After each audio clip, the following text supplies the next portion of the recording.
And we continue at 2:05 in the afternoon on the John Phillips Show. Mr. Randy Wings in Culver City. Mark writes in at johnnydontlikeshow@gmail.com and says, if you see the West Hollywood peeper and he drops his pants, pepper spray his huevos. Oh, my. Little pepper on the eggs, huh? Although then the sheriff's deputies who won't arrest the peeper are going to arrest you for that? Probably. 800-222-5222 is a telephone number, 1-800-222-5222. Well, we know that fire victims are going through hell. They went through hell the night that their homes burned down. They're going through hell trying to put their lives back together. They're going through hell trying to get their insurance companies to pay them what they owe them. And now, Randy, they're going through hell because the government won't leave them alone. There are several fire victims, whether it's in the Palisades or in Altadena, that are getting notices of fines because the city wants to have them clear their brush of their burned out empty lot. Because why not kick these guys when they're down? For more, here's a report from KCAL in Los Angeles. Good evening, everyone. I'm Pat Harvey. I'm Rutabaga Shabazi. Unprepared and understaffed. Those are the findings of an after-action report on January's wildfires. Issues including outdated policies and protocols. No one knew who was in charge and who was supposed to send out the emergency alerts in Altadena. Yeah, well, how about this for Palisades? The mayor was in Ghana. Staffing shortages and resource constraints and an inability to share real-time information. The report also found downed cell towers impacted evacuation alerts, and stressed frontline responders acted decisively and in many cases heroically. But tonight some residents are pushing back on those findings. It's been. It is just an exercise in optics because there is no real actionable change outlined here. Residents say they were asked to come to meetings and share their experiences for the report, but some feel they were left out of it. The criticism over LA's response is still growing. In fact, a KCAL investigation tonight finds that hundreds of fire victims were threatened with fines for new fire dangers on their already burned out lots. What's the danger? There's nothing left to burn down. Think about this for a second. They couldn't be bothered to make sure there was water in the fire hydrants. They couldn't be bothered to have the Department of Water and Power tell the fire department that there was no water in the reservoir. Yet they have the time, the energy, and I guess the compulsion to find fire victims for not clearing the debris that was left behind after the city, the county, the state failed them the first time, when there's no threat of anything burning down because there's nothing left. And senior investigative reporter Ross Palumbo shares their outrage in a story you'll only see on KCAL News. Ross? Well, Pat and Rutabaga, homeowners were just shoveling through the ashes. They never expected to have the city come after them, but that is exactly what did happen. We found hundreds of notifications sent to fire victims threatening fines for fire dangers on their burned out properties. And that has left these homeowners feeling burned by the city again. I'll allow it. Think about this for a second. If it was a one-off, at least you could chalk it up to an administrative error. If it's happening to hundreds of them, they're doing this on purpose at the direction of someone. More than 8 months now since this fire. You know what that music in the background means, John? Sweeps. Yep. More than 8 months now since this firestorm swept through 2,300 acres in the Palisades.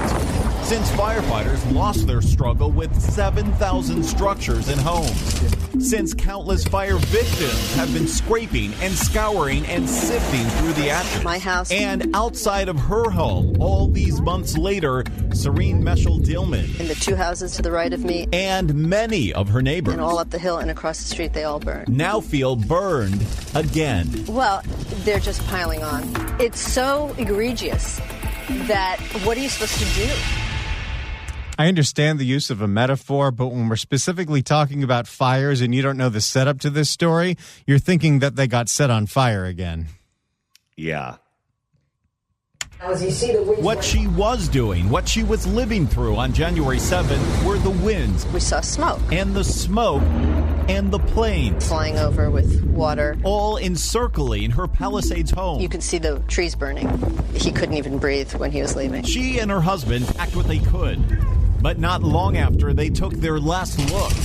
As TV cameras caught their neighbor's home engulfed in fire, she saw her house here in the right corner beginning to burn. It was bad. It was really bad. The roof was on fire, and as he was going down the hill, he looked at the camera, and the backyard was on fire. Then, after the initial shock of returning, I don't think anything's going to survive this. Digging in and uncovering tiny shreds of hope. It looks like the olive tree is okay. The surviving grass surrounding this olive tree suddenly turned up the heat again. Okay, now we're really going for it with the fire puns on this very serious fire story. By the way, imagine being somewhere and seeing your neighbor's home on fire on television and then seeing your own home on fire in a remote part of the frame. That had to be soul-crushing. Again. So, yeah, we get this notice of noncompliance from the City of Los Angeles Fire Department. The citation claimed this small amount of regrown grass could add to the intensity of a brush fire. You mean on the empty, burned-out lot, there's some grass? There's no home.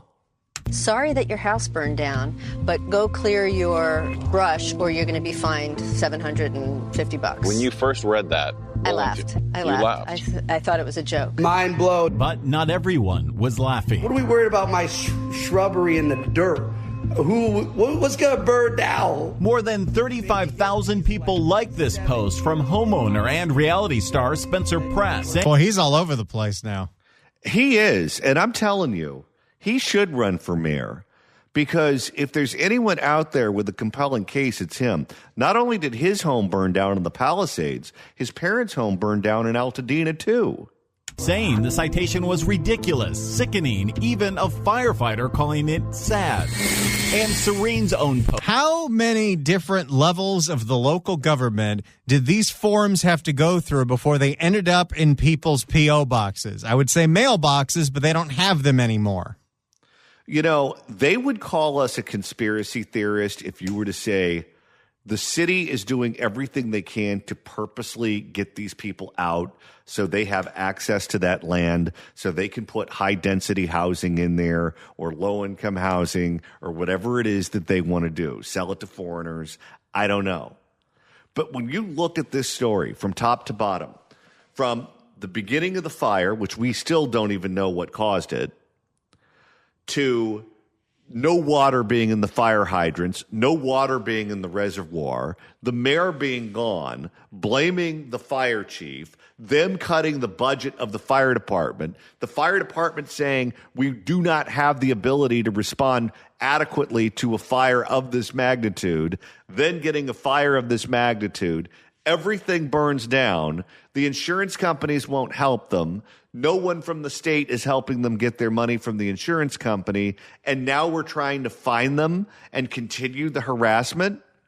It's easy to see how people believe that they did this on purpose to get these people out. Because at no point is anyone with any authority making it easy on these people who have lost everything they own. They're treated like they are annoying. They're treated like they are in the way. Like, can't you people just move on with your life and get out of here?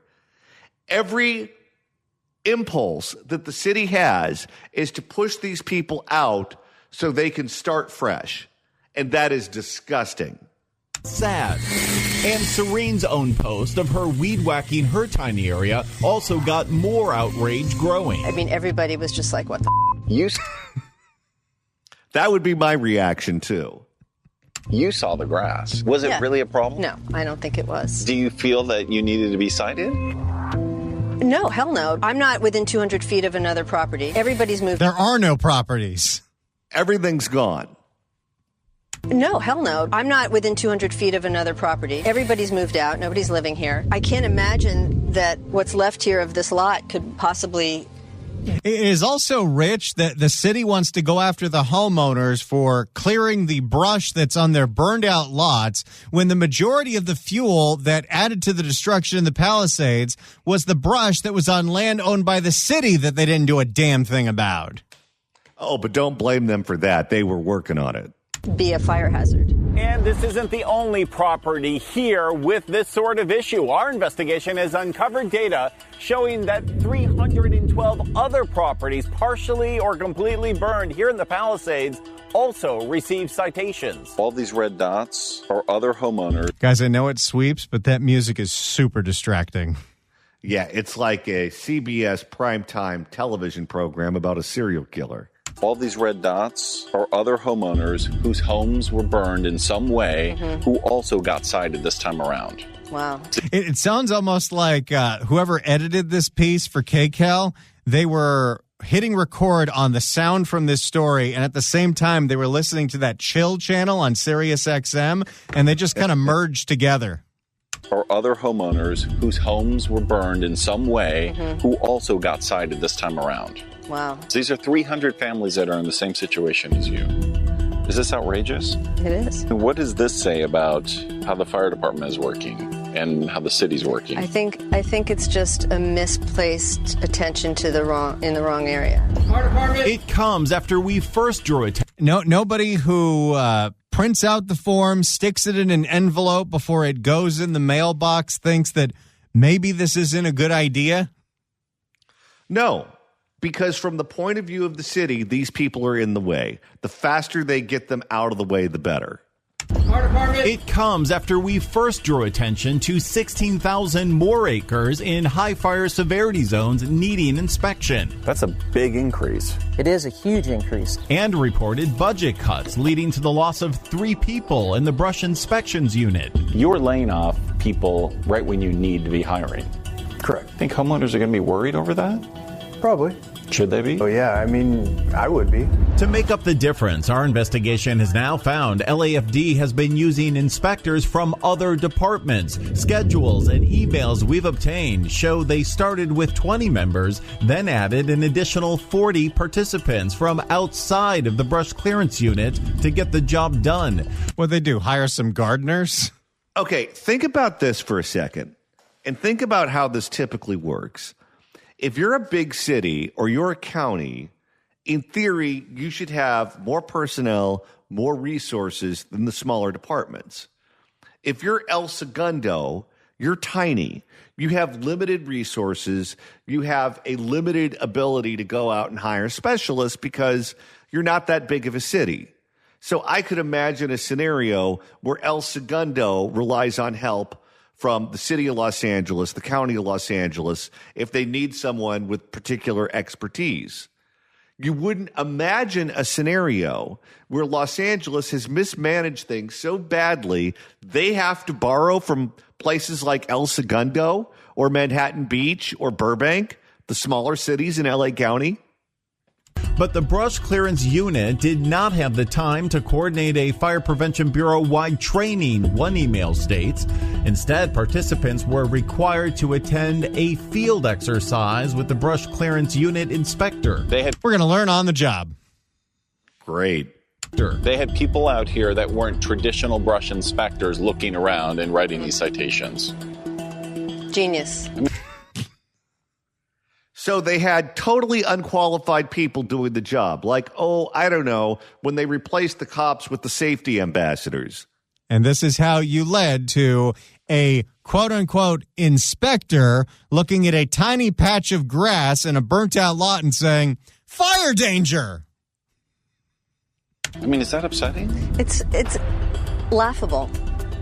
It's a joke. The city and fire department both initially refused to speak about it for weeks until we caught up with them in an unrelated press conference. Imagine how much worse this city would be without our local news channels. Oh, if you had no one in the press asking these questions, they would just straight up deny it or ignore it and then tell you were a conspiracy theorist if you brought it up. And this is once again yet another bombshell not uncovered by the LA Times, but by local TV. Press conference. Some people think that these inspectors that were brought in from other departments weren't as accurate as the traditional brush inspectors. That I'm not sure. Okay, you think that could be a problem? I'm not sure about that one. There were some mistakes. There are always going to be some mistakes. Is that caused, though, by the fact that these are inspectors from other departments being pulled in to cover shortages? They're doing the best that they can. Sometimes they make a mistake. This is what we're dealing with here. When you're dealing with an organization that learns nothing from their failures and they continue to make them over and over and over again, and the issue is life and death, you end up with really, really, really severe consequences. It's one thing if they were, I don't know, in public education, where if they failed, it wouldn't matter.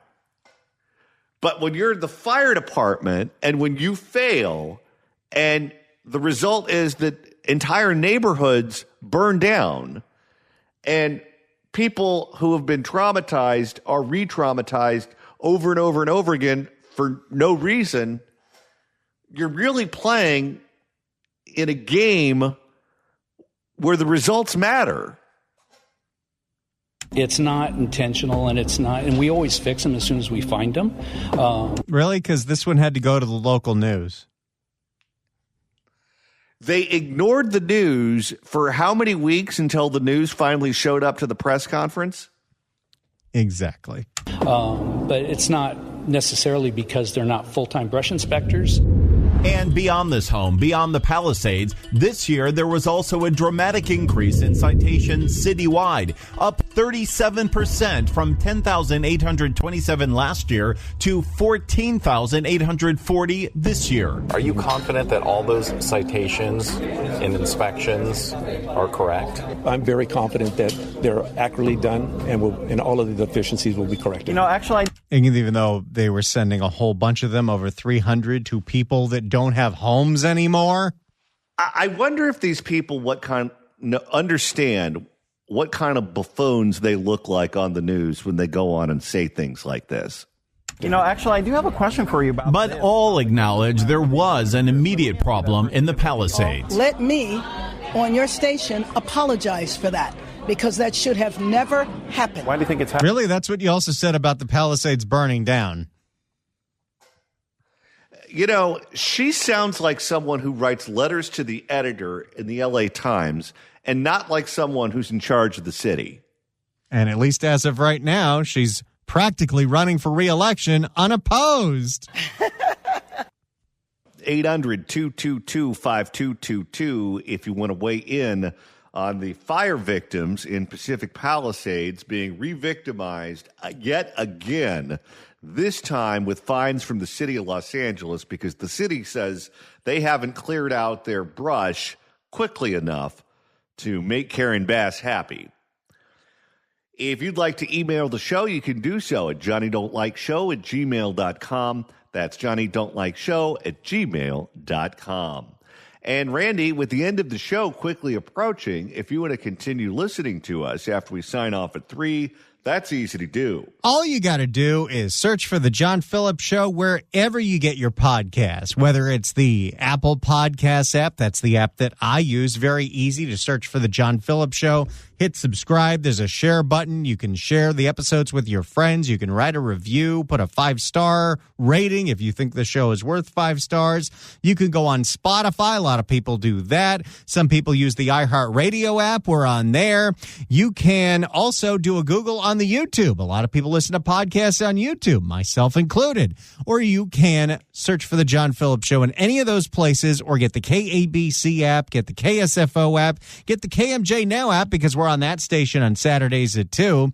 And the great thing about all these podcasts, you can listen to them any time of day you want. Even though we're noon to 3 in the live show, you can listen to these shows at night or early in the morning when you're going to get the donuts. Okay, you got glare on and you still have donut hole. 800-222-5222 is the telephone number. 1-800-222-5222. Let's go to Jane in Vallejo. Jane, hello. Hi, how are you? No, I Good. just feel sorry for the people there in Palisades because they've been victimized already and lost their homes, and they haven't recuperated yet. And now they're after them again for this situation, and I don't think that's fair. I think the mayor of Palisades should be held accountable for that.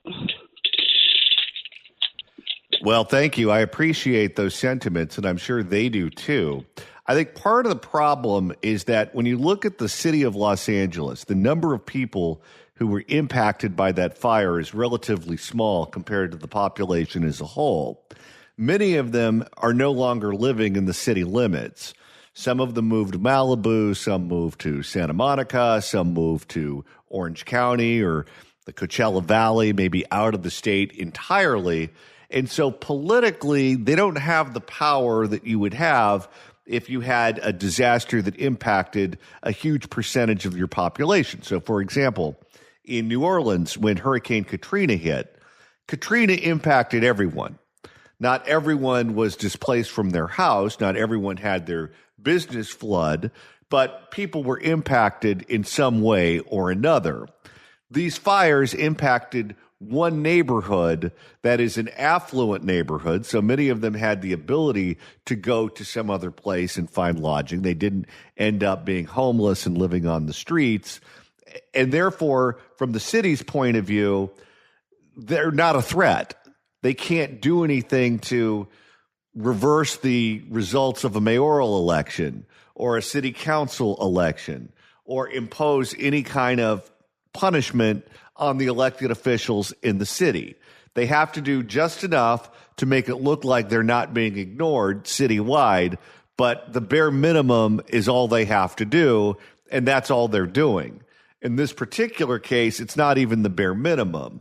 What they're doing is punitive, and they're doing it because they can get away with it. And because the news media blew the whistle, they're going to make it seem like, oh, it was some kind of administrative oversight.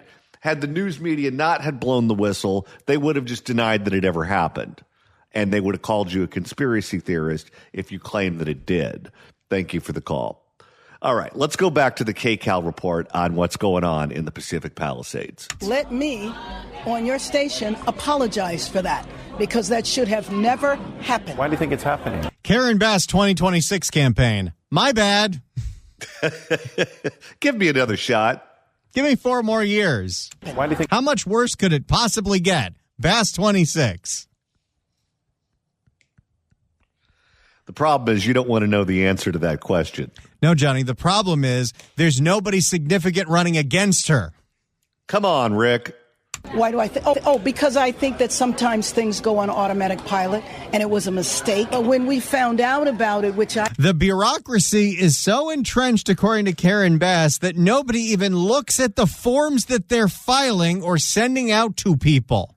Yet you notice she's not calling for reform.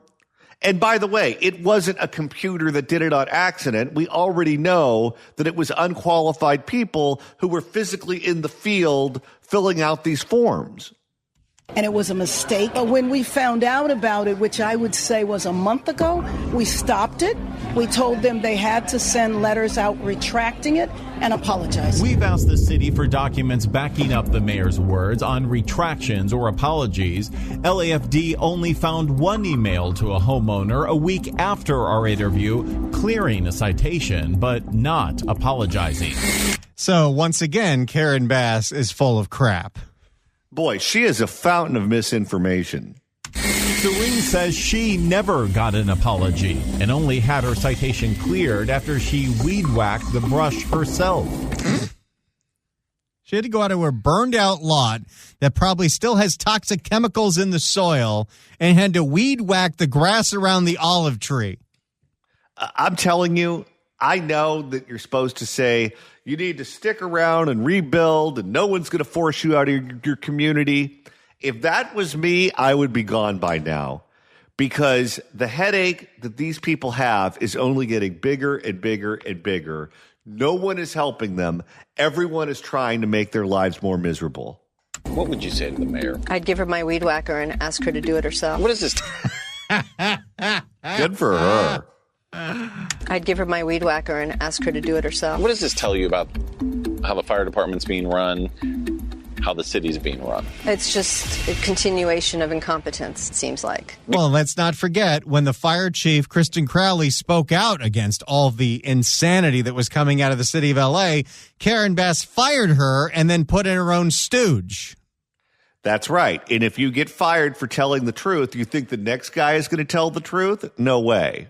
Because there were so many It problems. hasn't changed. They haven't learned anything yet. Since the fire. Right. Since your home was destroyed. Yes. Since all of these people were put out. Correct. Are you surprised? No. Why would she be surprised? This is the city of L.A. behaving on brand.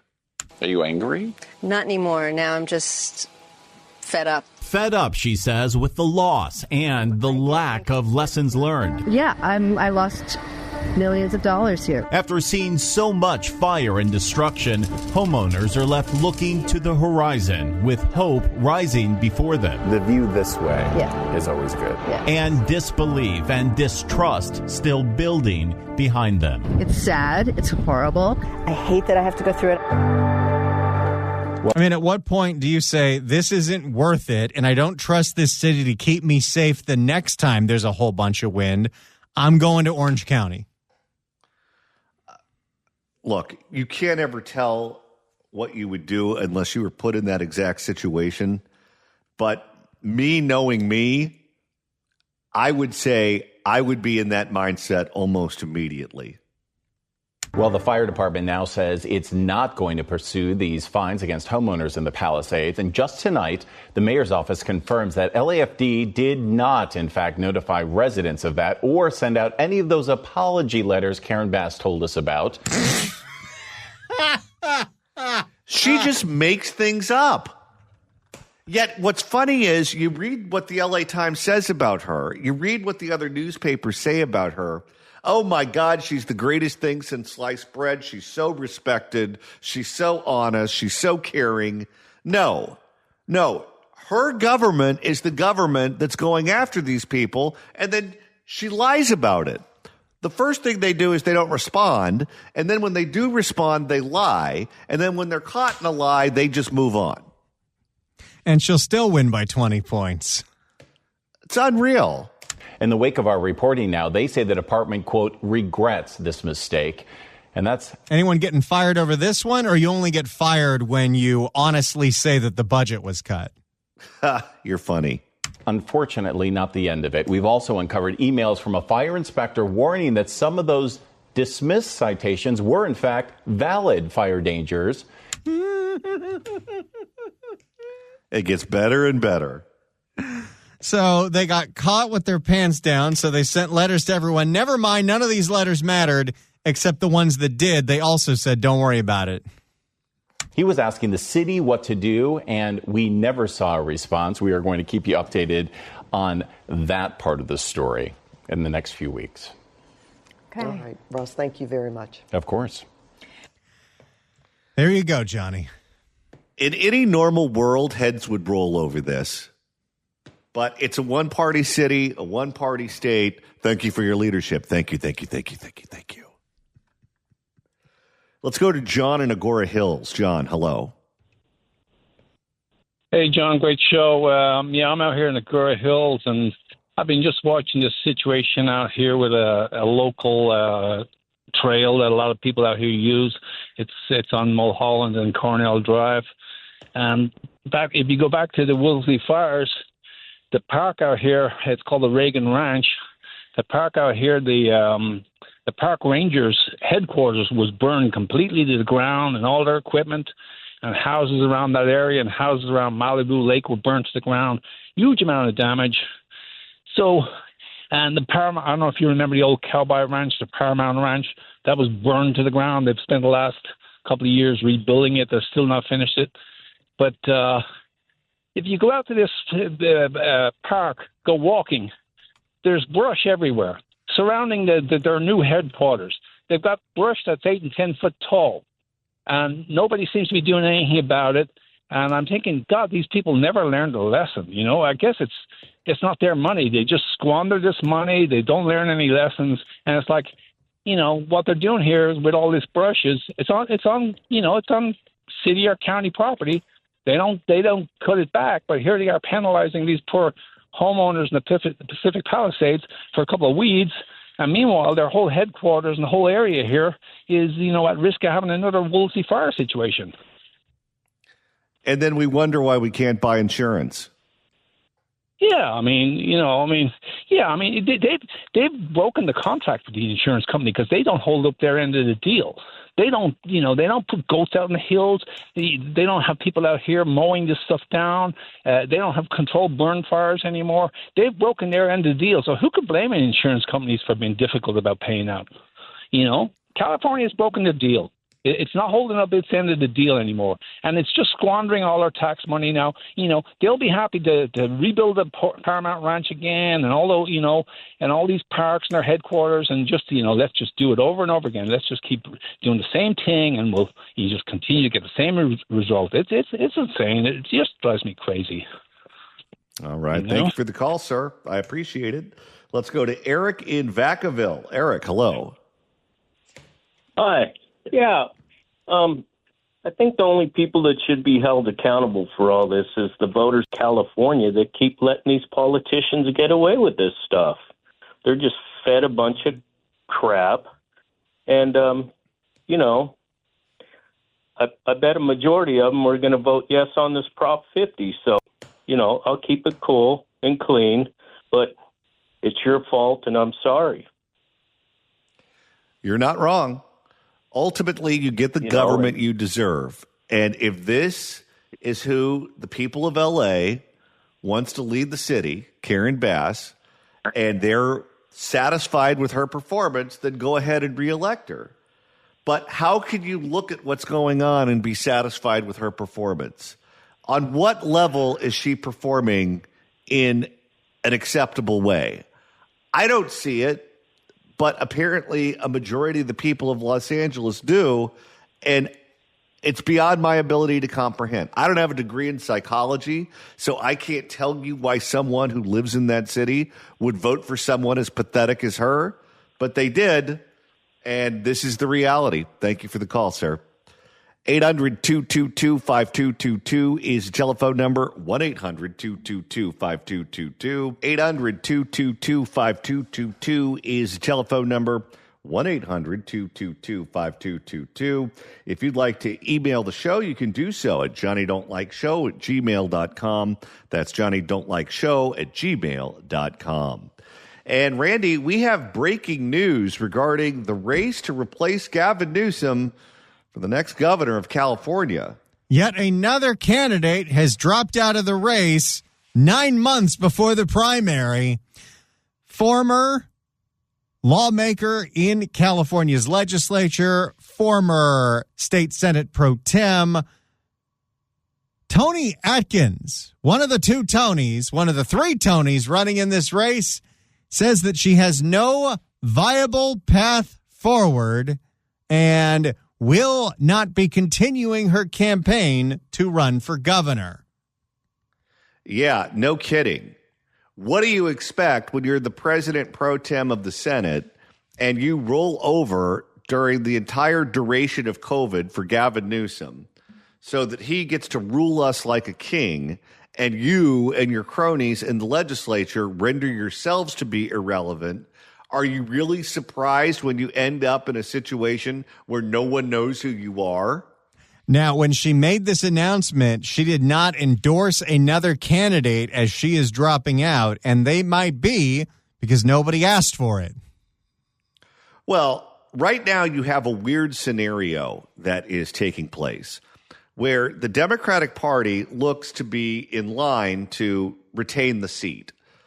Where Gavin Newsom is termed out, the Democrats currently occupy the seat. The last Republican to win the office was Arnold Schwarzenegger. That was during the recall election of Gray Davis. He then won re-election, defeating then State Treasurer Phil Angelides.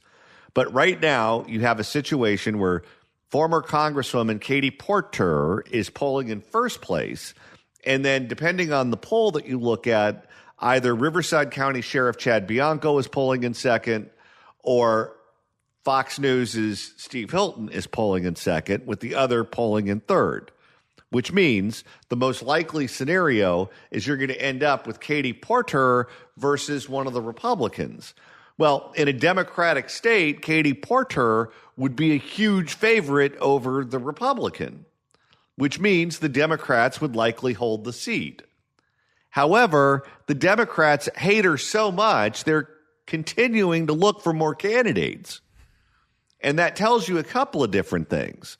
It tells you that they do not want Katie Porter to be the next governor of California under any circumstances. And it also shows you that they don't have any confidence that any of the other Democrats in the race have the ability to beat her. Because what would otherwise happen is that if they don't want her to win, they would start giving these other candidates a second look. And the fact that they're not giving these candidates a second look, the fact that they are instead looking to bring other candidates into the race, namely at this point, United States Senator Alex Padilla, shows you that they have moved on from people like Tony Atkins or Tony Thurmond or Betty Yee or Antonio Villaraigosa, Javier Becerra, all the rest who are currently in the race. If Alex Padilla ultimately decides against running, as did Kamala Harris, who was believed to be the front runner for so long, my guess is they're going to continue to look for other candidates. And who they end up with, who knows? But they're not happy with Katie Porter, and they don't think the rest of the field is capable of beating her. They're getting desperate at this point. I know you look at it and you say, oh, well, 2016, or 2026 rather, that's a long time away. Well, not really when you're talking about organization and endorsements and raising money and those sorts of things. If you're going to run for governor, you should be in now, or you should be so famous that should you jump in, everyone already knows who you are. That's kind of what Arnold Schwarzenegger did when he ran during the recall campaign. He got in later than the other candidates because he could. At the time, he was one of the top movie stars in the country. Now he's a little long in the tooth, and he's not opening up big budget films every summer like he used to. But back then, he was one of the biggest deals in the entire world. So when he announced on the Jay Leno program on The Tonight Show, that was like an earthquake went off. Well, there's a lot more name ID with that than Cruz Bustamante. Oh, yeah. The mere mortals couldn't compete with him. But I don't know what they're going to end up doing, because it's very late in the game for them to still be shopping for a candidate. And Alex Padilla is a bit of a wild card, because even though he's a U.S. senator and he's been elected statewide, he's still relatively anonymous in the state. So if you get him to jump in the race, there's no guarantee that he could beat Katie Porter. More people probably know who Katie Porter is than Alex Padilla, which means if you bring in an establishment figure like him and she beats him clean, that puts you in an awful position with a new governor of your own party who knows you tried to take her out and were unsuccessful. In that scenario, what motivation does she have to do anything for you? And the answer is nothing. All right, so that's a development in the race for governor. We'll have more on this tomorrow and as time goes by. It's the John Phillips Show.